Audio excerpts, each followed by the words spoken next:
Hey guys, and welcome to another episode of Wellness Wednesday. I'm Dr. Sobel Faizi from Complete Wellness Health Center in Briar Creek.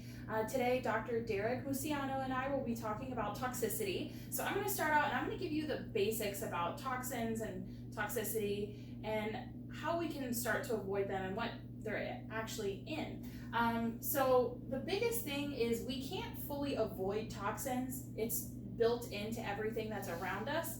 But our biggest thing is we want to try or minimize our exposure to them. And the choices that we make actually can really help our health by minimizing our exposure to them. So what is a toxin exactly? So toxins are poisonous substances, like specifically proteins, that are produced by living cells or organisms. Doesn't sound too complex yet. However, it is capable of causing diseases when introduced into the body tissue, but is also capable of introducing neutralizing antibodies or antitoxins. So a lot of times with patients, or even you might have heard this, we have a big culture about detoxing, right? Or people go on juice fasts, juice cleanses, or they change their diet drastically. A lot of times they want to detox, push things out, because like this says, it can actually go into your tissue, go into your cells, and the toxins can actually build up over time, making them even more dangerous. Now, another thing is a poisonous or harmful non-biological substance such as a pollutant. So we can't really avoid pollutants. A lot of us might be right now because everyone's stuck indoors due to the pandemic, but you can't really avoid a pollutant. So that's going to be naturally a toxin around you. So when we say they're everywhere, unfortunately, we mean that they are absolutely everywhere. So outside of your body, including in agriculture, a lot of people are gardening these days using products that have natural pesticides and toxins added into them. Prescription medications, a lot of them have toxic chemicals in them. Environmentally, there were consumer products. So everything from candles to your spray, your room spray. I couldn't even think of the name for it because I don't use it, but those sprays you use in your home to make it nice and smell great, those even have toxins in them. Now, inside the body, we have metabolic byproducts that do create toxins as well. So let's talk a little bit about agricultural toxins. What we mean by that is these are going to be chemicals that are added into products, and they actually kill living organisms like insects, bacteria. They make your gardens look really pretty. Everything's going to be blooming beautifully, right? That's the goal. However, we are also living organisms and they can affect us. Now, a small dose is not going to affect us like it will for perhaps the roots in your garden, but couple that over time. You're going to eat those vegetables that you're creating, you're going to add it in, you're going to be around it all the time. So things build up. So the goal is minimizing, right? We're not saying gardening is going to harm you, but certain products that you use in gardening might not be great over time if they build up in toxicity. So we're looking at pesticides, herbicides, fungicides, and even antibiotics. Like I said, we ourselves are living organisms, and these chemicals adding up can be lethal to us. And one study that I found that was really interesting is a study from the British Medical Journal in 2004, and I'm going to read this because I thought this was really interesting. It says many synthetic chemicals have intrinsic hormonal activities, making them endocrine disruptors. So these certain chemicals can actually go into your body and affect your system and the way that your hormones are going to be functioning. I mean, a lot of people in general come into us because they're having issues balancing their hormones or regulating them. So we work with them and try to figure that out, or they go to their doctors as well. But imagine now adding chemicals on top of that that are causing that problem. So it's crazy how powerful they can be, that can actually disrupt your body's natural hormone balance. So a little bit more into your home gardens is glyphosate. Now this, many of you may remember, it was in the news a couple years ago about how a lot of people were getting sick. They're linking it to that, to their use of it in Roundup, and then there's a huge payout going on, but Roundup is still on shelves. So they saw that it was linked to leukemia and even lymphoma, and people were getting a huge payout because of that. So just an example of something that we might want to avoid, or we can find alternatives to. Also, everything we tell you today, there is usually an alternative for it. So don't feel like you can't do certain things anymore. So how all these chemicals are going to be affecting your body. Everything in your body is going to be controlled by your nervous system. We had talked about this in another Wellness Wednesday video, but now you can see how even the regulation of your hormones can be affected with chemicals. That's also affected by your nervous system and controlled by that. So you're going to be having a little bit of push and pull. So in turn, it's going to be affecting your nervous system. And this is just an example. Everything's going to be connected, right? Brain down, all of that. So many of you might be thinking, okay, so what do we do now? Does this mean everything we eat has to be organic? Actually, no. There's a chart they release every 2 years, they update it, and it lets you know of certain fruits and vegetables that have more treatments that go into them. For example, they add wax to them, they have more pesticides or herbicides on them, or they have extra coatings that they use for them. So this is a good little chart. If you want, take a picture of it, screenshot it, whatever you need to do. But this tells you when you're going out shopping, if you're on a budget, or even if you're not on a budget, you just want to get certain things, choose organic here and choose conventional here. For example, your avocados don't have to be organic. And I know avocados can be a pricier item, so going organic might even be a little too pricey. So you don't have to do that. And if you notice, most of the conventional items have some sort of protective layer or covering themselves that we don't eat. So it kind of makes it easy to remember when you're at the store what you want to get. The number one thing you want to get organic though is apples. They tend to get a lot of treatment, even wax on them. If you notice, sometimes they're really shiny, they look like glass sometimes. It's because they've added things to them. So even your berries, grapes, celery, spinach, so none of those have protective coverings, right? We eat all of that. So it's a better idea, it gives you a better idea of what we want to get organic. And then here's everything from your kiwi, eggplant, grapefruit, cantaloupe, even sweet potatoes. And if you notice, potatoes you should get organic, but sweet potatoes not. They have different treatment processes. So little things to remember.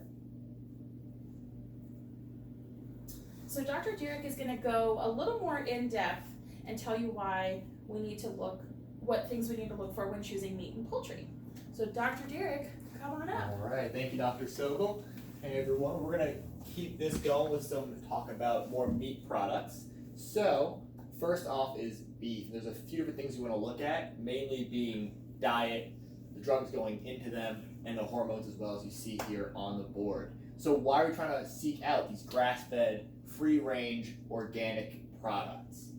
Now, one of the most important things is what the cows are eating, because whatever's in their body, when you consume it, is going to go into yours as well, and you have to process that.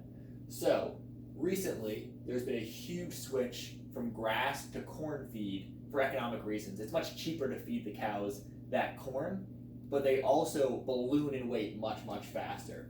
So traditionally, cows were fed grass, and that's really what their bodies prefer. Now, they are able to get them from an 80-pound birth weight to 1,200-pound slaughter weight in just over a year when they're feeding them corn. This is ballooning in weight, making them gain weight much too fast. The corn also creates inflammatory fats in their bodies, which you end up consuming as well, so the food is much more inflammatory. This is why you want to seek out things that are both grass-fed and, if possible, grass-finished, because many cows will begin their life eating grass for a few months, and then they are switched to corn, and they're able to label it in a misrepresentation that says grass-fed when they really are eating corn for most of their lives. So grass-fed, grass-finished, small local farms if possible with free range. We do offer free-range grass-fed beef here in the office from a local North Carolina farm. That way you know it's a clean product and you're getting something that is supporting a local farmer. Now, these cows, like I said, are also dosed with plenty of drugs. And yes, these antibiotics are good when you want to stop an infection, but they're given prophylactically, and because all of these cows are always dosed with many antibiotics, it's causing a lot of antibiotic resistant strains of these bacteria and viruses, so they are more resilient, and then if we are to catch one of these bacterial infections, it's harder for us to fight them because those antibiotics aren't going to work. They've already become immune to those antibiotics, making them stronger.